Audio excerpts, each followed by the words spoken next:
people, this property here, it's like looking at your Rolex watch or closing the door of a Ferrari. I've been studying the market here for a good number of years, and I've never seen this perfect storm of issues coming together. So ladies and gentlemen, it's up to you to be the king and queen of all you survey here. Beautiful part of the world. We've got very high household debt, we've got very high house prices, we've got households in some degree of difficulty already now. I'm looking for an opening bid. Where do we say go? I don't know when we get a downturn that pops this, but as sure as hell, one's coming. Hello and welcome to Four Corners. For the banks, regulators, politicians and for the public, it's the stuff of nightmares. What happens if Australia's debt-fuelled housing boom comes to a crashing end? It happened in Ireland, in Spain and of course in the US, with disastrous long-term consequences for millions of people. Australians carry the second highest level of household debt in the world. Many economists and market analysts say a correction is now inevitable. While the regulators have recently forced banks to tighten up on lending, experts in tonight's programme say the legacy of loose, irresponsible lending has many years to run.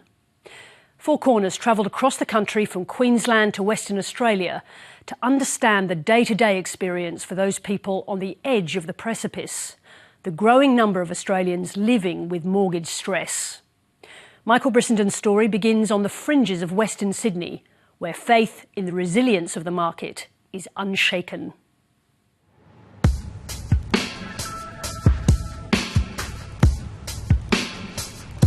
Prime Minister, arguably we're headed for a housing catastrophe. Tens of thousands of people could lose their houses if this happens, and people are struggling to pay mortgages.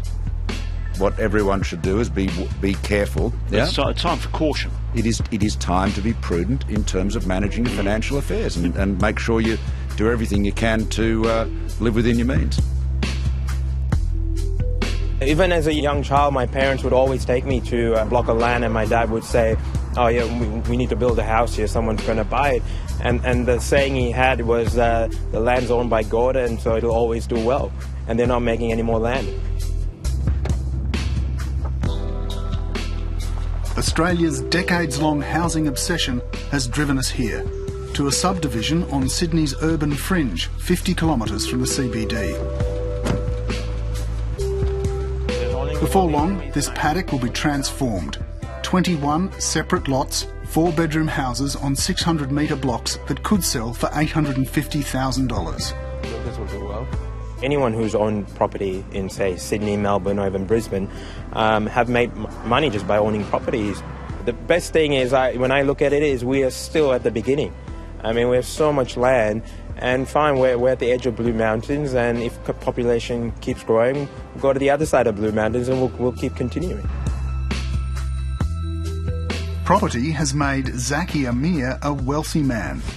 From a humble start as an immigrant from Sri Lanka, he started buying property 10 years ago. Within 3 years, he had 15 properties. He's now got 25. Zaki Amir has surfed the wave of the biggest property boom we've ever seen. The houses I was buying out in the western suburbs of Sydney, they were probably not the best areas, around Mount Druitt, but those properties have more than doubled in value, and the areas are now part of home, part of lifestyle. And the properties there are selling for more than $1.1 million already. But there's a growing chorus of opinion that says the dream run is about to end. Price-to-income ratios are very high in Australia relative to other countries in the world. And if you're looking at New York, San Francisco, for example, Sydney is much more expensive on a price-to-income ratio. Now, Sydney's a wonderful city, right? But should people in Rudy Hill, Mount Druitt, and Blacktown be paying sort of higher multiples than people are paying in Silicon Valley on a price-to-income? It makes no sense. Housing has never been rational. In Australia, it's probably more akin to a religion or a cult. So it's all about faith. So you're either a believer in property or you're not.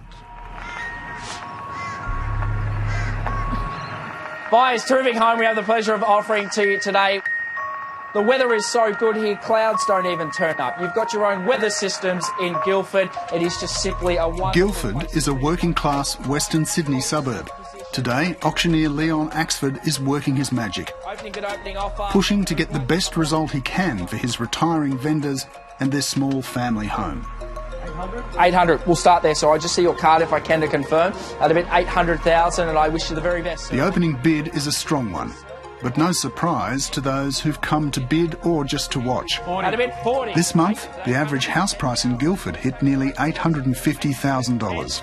And two of you in it, we joust for the keys at 875. I do think that there is a bit of a frenzy about how do I get my property if I'm not already in the market.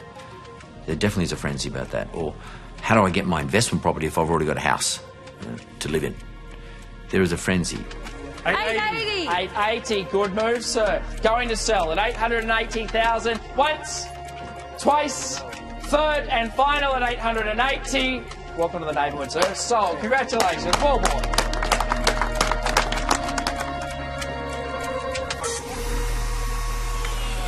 This house is an example of how heavily we've invested in the dream of home ownership and where it's taken us as a nation.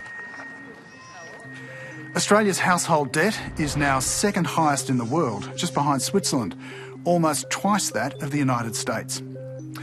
For every $1 earned, Australians on average have nearly $2 of debt.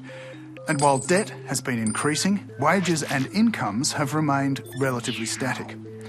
In 2008, the Reserve Bank cash rate was 7.25%. Today, it's just 1.5%. But even with interest rates at historic lows, Australian households are stretched like never before.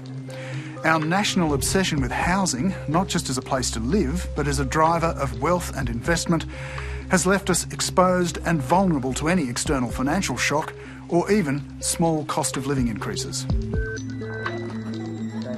Well, I've been studying the market here for a good number of years, and I've never seen this perfect storm of issues coming together. We've got very high household debt, we've got very high house prices, we've got households in some degree of difficulty already now. And so it doesn't take much to see the tipping point such that then we get this sort of downward spiral. And boy, if it goes, it could be as bad as Ireland or the US. The rise in household debt has left the banks deeply exposed in the event of any downturn. I think the vulnerability comes from the fact that 60% of their loan assets are actually directly to housing. Now, to give you an idea, one of the biggest housing bubbles probably in the world, people think, is in Hong Kong. But the Hong Kong banks have only got exposure to the housing market of around 15%. So if there is a downturn, then obviously the losses will build up quite quickly because so much of your portfolio is in this one basket. 60% of the Australian banks' loan exposures to mortgages. Is that too much? Should people be concerned about that? Are you concerned about that? Well, ANZ's share of that is a little bit lower than the average, but no, I think that's actually not a healthy... it is a healthy mix at about 60%. The reality is that housing loans are pretty good because they're quite diverse in terms of lots of relatively small loans across the country. Most bank CEOs were reluctant to speak to Four Corners. ANZ chief Shane Elliott did agree to an interview, aware that he was putting himself up as the face of Australian banking. So it doesn't make the banks vulnerable should there be any housing downturn, given that, you know, more than half of your exposures to housing mortgages? Well, that would depend on what the nature of a downturn was. Of course, it's something that we look at incredibly seriously because it's in our best interest to make sure that our risk is well managed. So we look at the diversification of that book to make sure that people, when they do take out a home loan, that they're well prepared to be able to afford that in most circumstances. This exposure to mortgage risk has already caused some reassessments. In June, Moody's downgraded Australia's banks. Now, I guess some of our concerns are around the fact that you've got households holding more debt. That potentially makes them more vulnerable to a change in their circumstances. And if there's a shock to the economy, that potentially leads to a rise in sensitivity to the banking sector. So the banks could, in fact, experience higher losses because households are more indebted. Jonathan Tepper is one investment fund advisor who's been sounding the alarm about Australia's housing market longer than most. He's an American based in London and a man with an international perspective.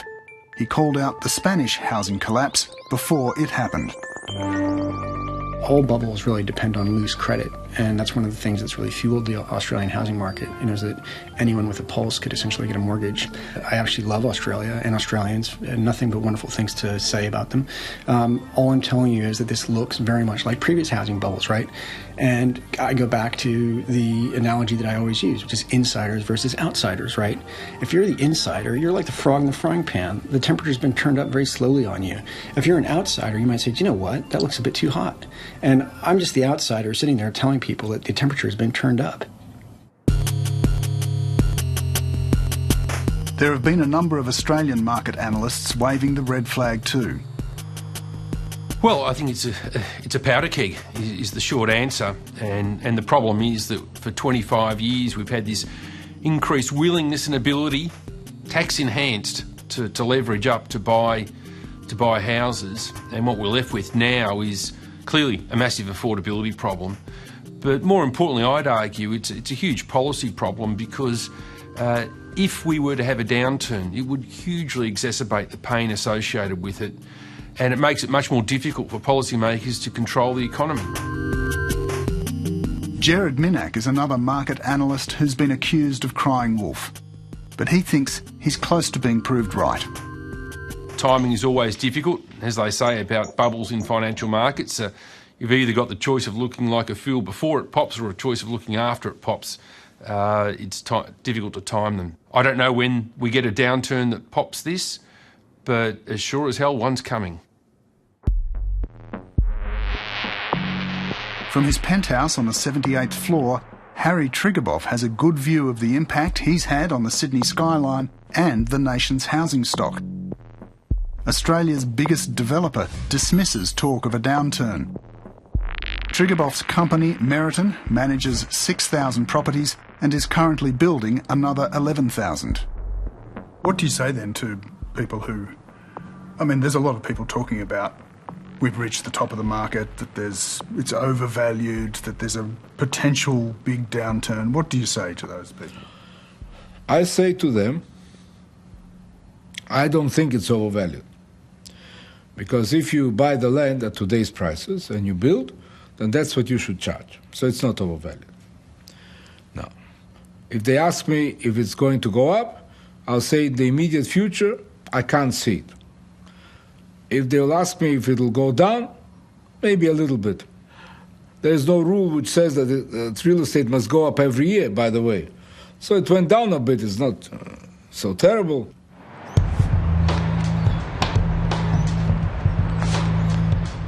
But the view isn't nearly as optimistic on Australia's west coast. Even though here in Perth, people have also been betting big on housing.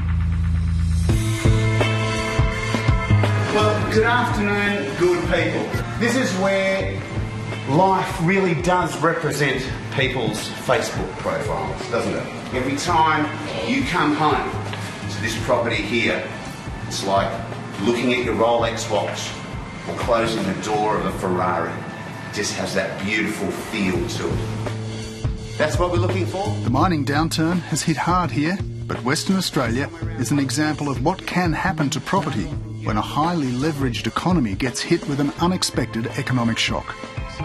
So ladies and gentlemen, it's up to you to be the king and queen of all you survey here. It's a beautiful part of the world.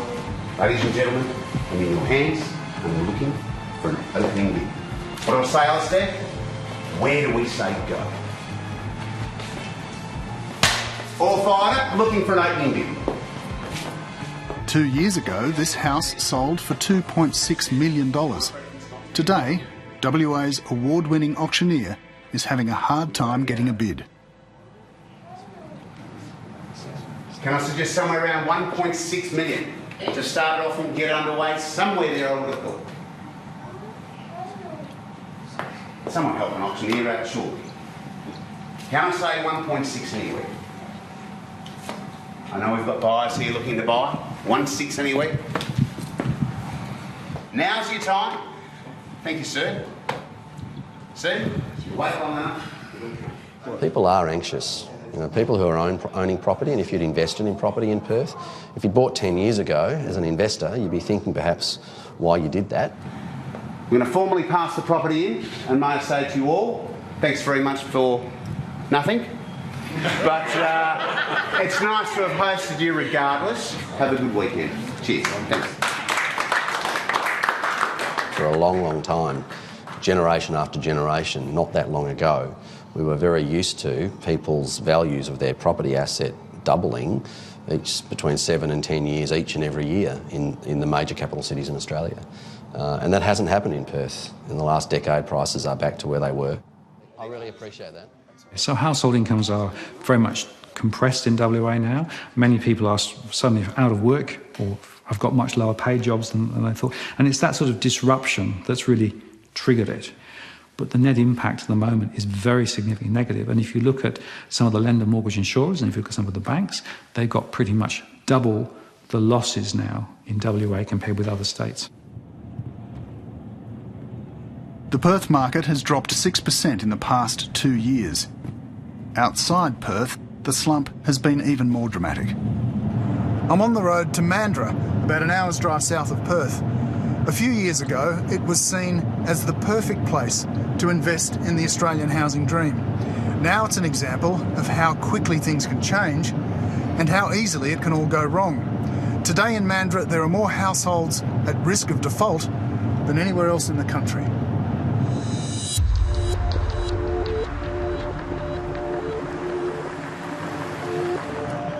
When you come here now, when you do drive into Mandurah now, what are you thinking?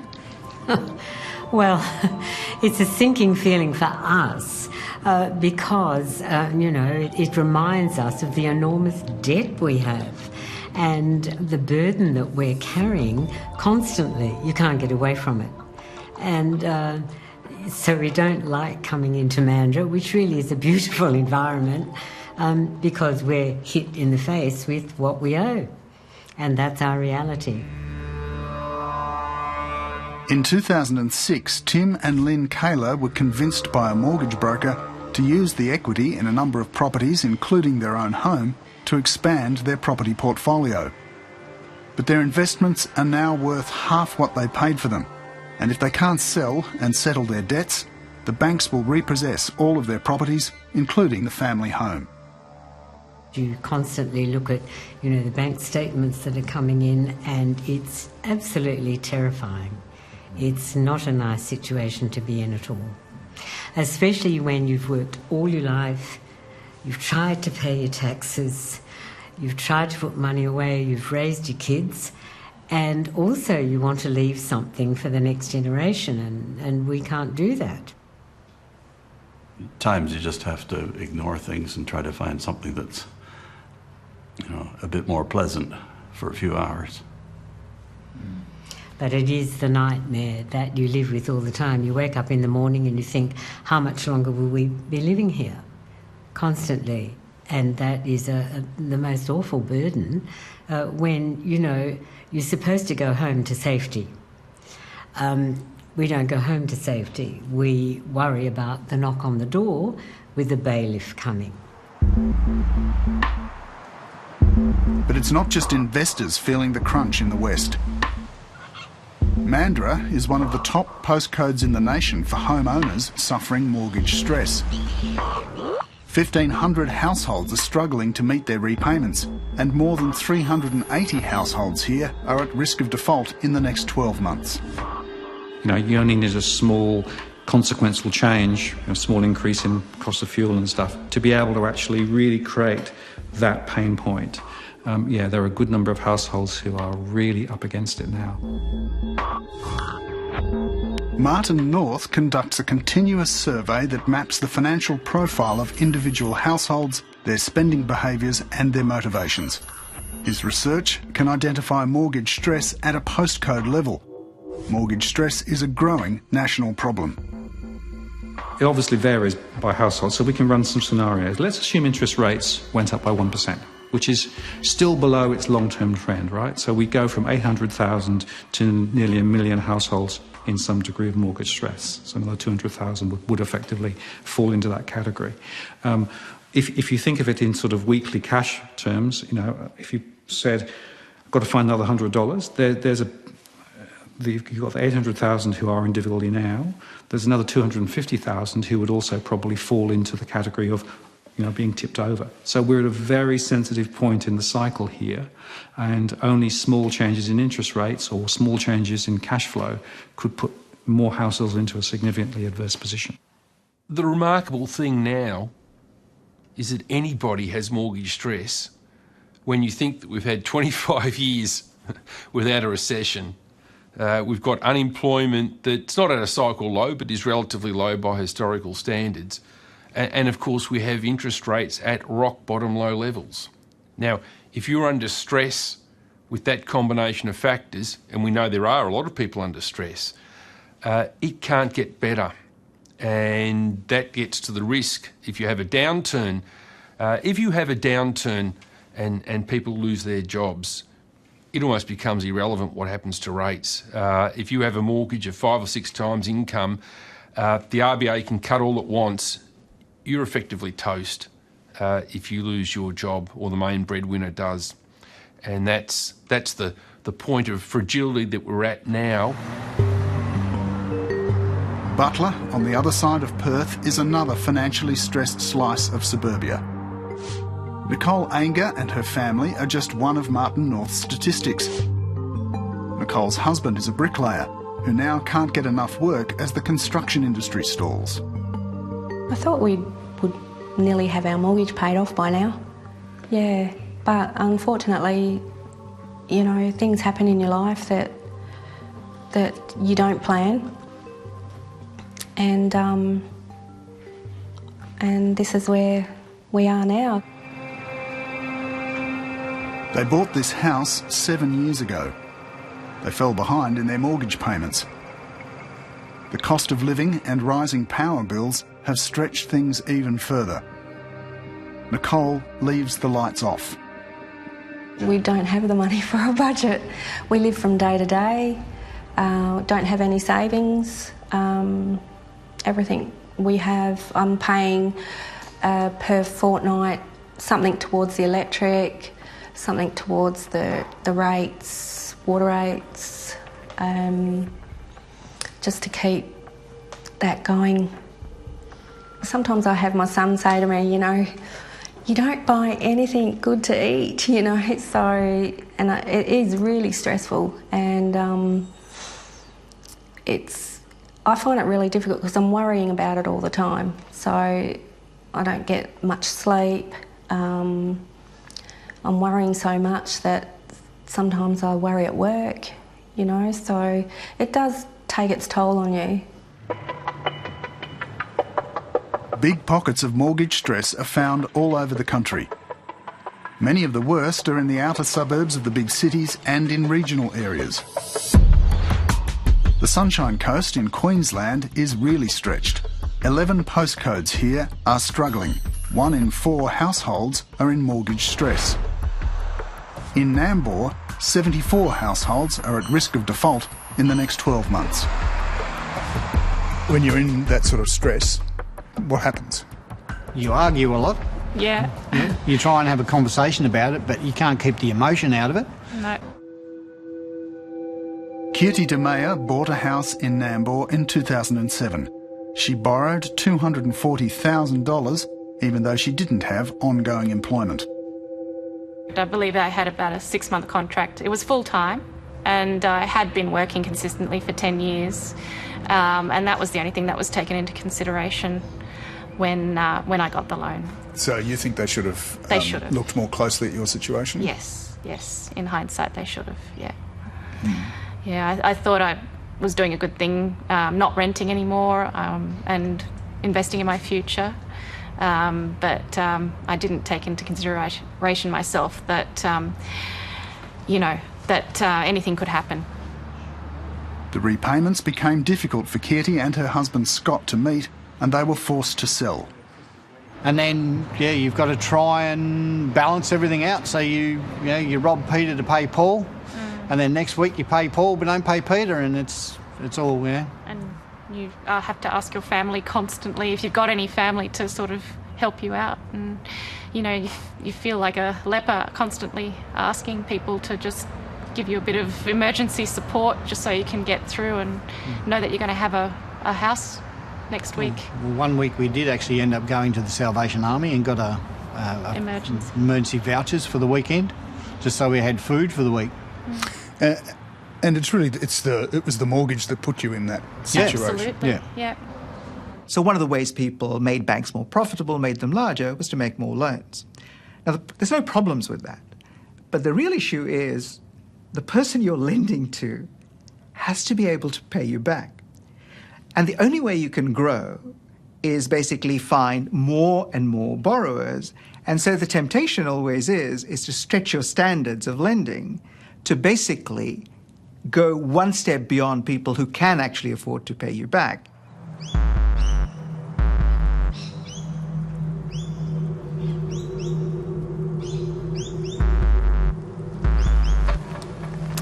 A big part of the story about how we became so leveraged in Australia is the role of brokers, lenders and developers who encourage people to borrow way more than they can afford. Well, we're about to meet someone who's had exactly that experience.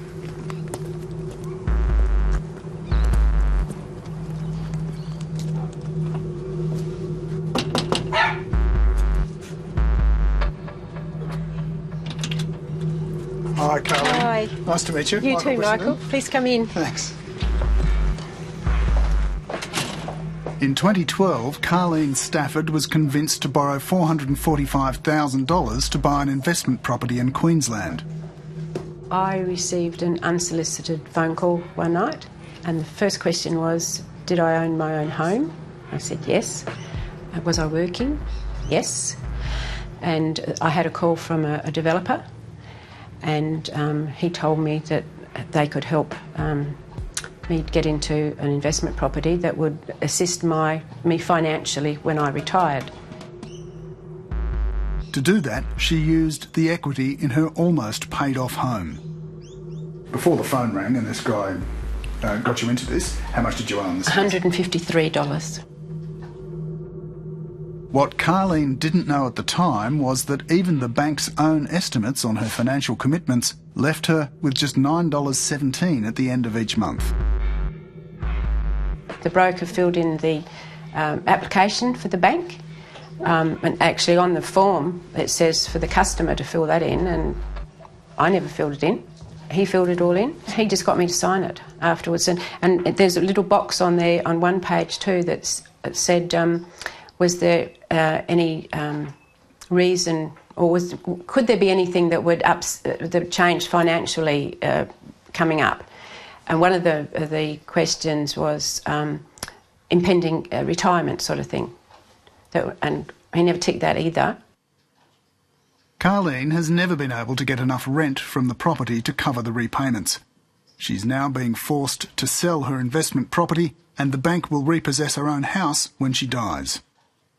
You know, according to the developer, it was risk-free for me. Was the only people that it was a risk-free for was for the banks, for the ANZ Bank. You know, they've got nothing to lose. They've got the house up there, they've got my house here if necessary, or they've got, you know, a couple of $100,000 to be paid back once I sell this or die. So that goes out of my kids' inheritance. When you look back on it now, do you think maybe you were a bit naive? Absolutely. I was gullible, you know, I was sucked in. It just sounded so good. Because as a female, that I didn't have a lot of super, still don't, and I thought it was going to top that up a bit because I'd only have a pension. You feel stupid. You feel absolutely stupid that you've been taken in like this. Knowing what you know about that, should she have been lent $450,000? So I can't really speak about an individual case here. I don't think it's appropriate in this case, but I will say I have spoken to this customer. In fact, I spoke to her just last week, and I've arranged to go and see her to understand a little bit and hear it directly from her so that we can learn in terms of this case. ANZ defends the calculations used to assess Carlene's ability to repay the loan. The reality is that when customers come to us, we do a thorough due diligence on their ability to repay their loan and that they understand the risks that they are taking. And as I said, that's totally in our interest. Someone once told me bank's a four-letter word, and it definitely is. And I think there's a lot of greed. Philip Dempsey works in the finance industry. He was a mortgage broker for 25 years. He left in 2013 after growing increasingly uncomfortable with the commission-only payment system. Look, there'll be targets around providing arbitrary number $2.5 million, $3 million worth of lending a month, which you probably need to write as a commission-only broker in order to survive financially, put food on your table. But when that pressure's on every month, and then there are cross-sale promotions and cross-sale requirements for insurances and the like, that also come into play. And what happens if you don't meet those targets? Transitioned out of the industry, basically. You just don't, you don't cut it, you can't make it, you can't survive financially. So there are some serious issues for the brokers. So there have been brokers have knowingly lent people too much money when they shouldn't have? Yes, there have definitely been cases where brokers have lent more money or encouraged people to apply for more money than they can comfortably afford to repay. Yes. And why would they do that? There'd be a variety of reasons, but one of the bottom lines is that's how they're paid. So the more dollars they lend, the more they get paid. So there's that immediate need to fill your own financial requirements, and it's very difficult sometimes. The lines can become blurred as to what's right for the client or right for me. An industry standard for borrowing used to be between 3 and 4 times the amount of combined gross income. Today, it's now double that. So what would you say the standard is now? Yeah, I'd say 7.5, 8 times without, in a lot of cases, yes. So if someone came to you and said, we need to borrow 7.5, 8 times, that's not a big deal for most brokers. Well, no, and it's encouraging to the broker too because they get paid a commission, they're going to get paid a commission on more dollars lent, not on more clients seen, just on more dollars lent. There are rogue brokers out there. There's rogue in any industry, but there's definitely rogue brokers out there because you get an industry that's growing really fast and there's money to be made, it's going to attract, on the odd occasion, the wrong type of people. So there hasn't been a preponderance of fraud, but there has been an increase, I would say, of cowboy type mentality. Look, I can get into this industry and I can make quick buck and get out of it. Mark Bouris was the founder of Wizard Home Loans. These days he runs Yellow Brick Road, one of the biggest mortgage broking firms in the country. 55% of every mortgage that's delivered to the system in this country comes out of a broker or a third party, not a bank. But on the flip side of that, at the end of the day, the banks are the ones that do the approval. The brokers don't. The only way where it is a problem is if the broker actually fraudulently fills out the forms or negligently fills out the forms. But the banks are pretty tough now. They just don't accept everything just because you put it there in writing or fill out the fields on the electronic application. Incentive payments and lending targets are also endemic within the banks themselves. Four Corners has obtained Westpac's internal performance expectations for bank lenders. These include 6 to 9 home loan requests completed per week. If targets are exceeded, bank staff can earn bonuses of over $6,000 per quarter. It's not just staff selling home loans who have targets, their managers do too. We've spoken off camera to a number of former and current bank employees who say if they don't meet their lending targets, they're performance managed out of the bank. Okay, this goes to all the big banks have performance targets. People get bonuses for good customer outcomes. So again, we measure every branch every week. We measure something called a Net Promoter Score, which basically is a way of saying all the customers that had an interaction with that branch that week, how did they feel about it? If we do the wrong thing by those people or they feel pressured to buy something, I can tell you those scores go down. So we're absolutely paying people for the right thing, which is do customers feel that they got good service, they got an empathetic ear and they got given the right advice.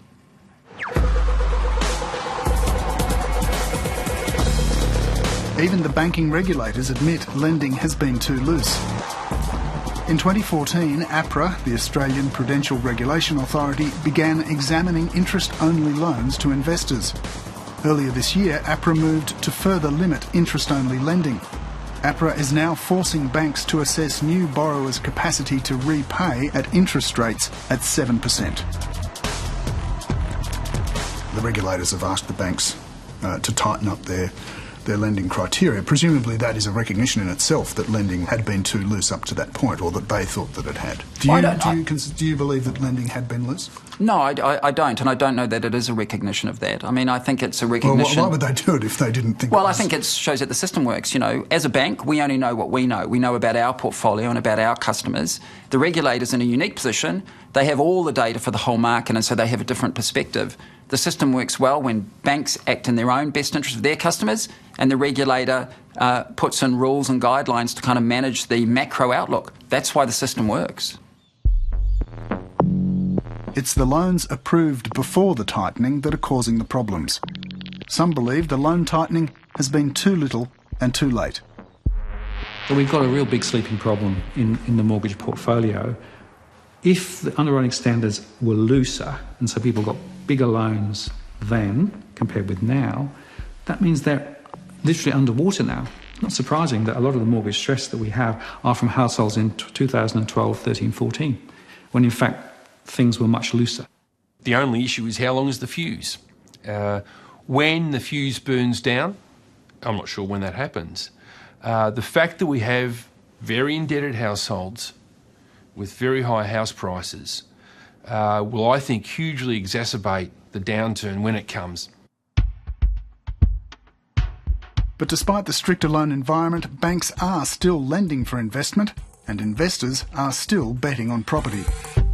Everybody can do it, that's the thing. And if we can do it, and I feel like a little bit like Beavis and Butthead, when anybody can do it. In just 2 years, Roy Pallison and Rowena Ibona have bought 7 properties. They've done it by leveraging more debt against the rising value of their investments. Do you mind if I ask, how much debt are you carrying then? Currently 1.2. 1.2, yeah. 1.2 across the 5 established properties. For the 2 land and build developments, they haven't registered yet, so when that comes, then that'll increase. Yeah. And their market value, if we were to just close up and sell all of them, would be around 1.5 in today's market. A little bit higher. That's conservative thinking, though. I'm conservative. But yeah. How much do you both earn? I earn about 60,000 a year. I'm 75 grand a year. Yeah. So average. These young speculators don't even own the flat they live in, but they see property as the best way to build a secure financial future. They're dreaming big. So how many properties do you think you'll end up with? Probably around 20 initially. Our goal is 20 initially. That's that's our primary goal, to get to 20. Where are you going to be in a few years' time if things keep going the way they're going? Pina colada. The question being asked now, though, by many is, if there is a downturn, how bad will it be? I read what all the commentators say, and I look at all these sort of hairy, sort of could-be type scenarios, and I have to say they do give me sleepless nights sometimes. I do sit up thinking about them. But I always revert back to the 2 regulatory environments, the Reserve Bank and the APRA, and I think they're doing a very good job. So far, so good. Who knows what's going to happen, though? I don't think that we've over-leveraged Australia. As I said, there's a total alignment of interest here. The banks absolutely want to do the right thing because it's in our interest. We don't want to lend to people who get themselves into difficulty, because then we get into difficulty. So we have a responsibility, and it's just prudent for us to do a lot of due diligence to make sure that people can afford the debt that they're taking on. Does that mean that there aren't concerns, that we shouldn't always be looking at possible risks? Of course. It's a risky industry that we're in by the nature of banking. That is what we get paid to do. I think it will be determined by what happens to interest rates, what happens to incomes, household incomes, and whether in fact households are able to keep that sort of leaden weight of debt at bay for long enough. I'm coming more to the conclusion, though, that it is unlikely to unwind in an orderly fashion, and therefore perhaps we will see some disorder in the market in the next couple of years. And what I would argue is, looking at Australia with a household debt to income ratio of 190%, so almost for every $1 of household income, there's $2 of debt. I cannot think of a single economy that's had a downturn with that much debt when it's not been a deep downturn.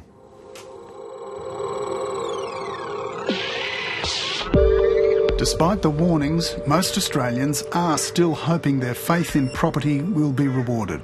But for some, the dream has already turned sour.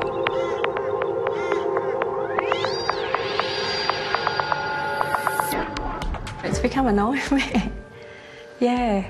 There's so much, just the struggle. Yeah, the struggling. It's not living. You're not living. You're actually not enjoying life. With having the struggle of trying to own your own home. What do you think now about the whole idea of home ownership? Oh, it's a nice pipe dream. Mm. Yeah, that's pretty much what it is, because I'm not sure if we'll ever achieve it again at the moment. After we brought Carleen Stafford's case to the attention of the ANZ Bank, CEO Shane Elliott met her in Perth late last week. They've since reached an agreement on her debt, the terms of which are confidential.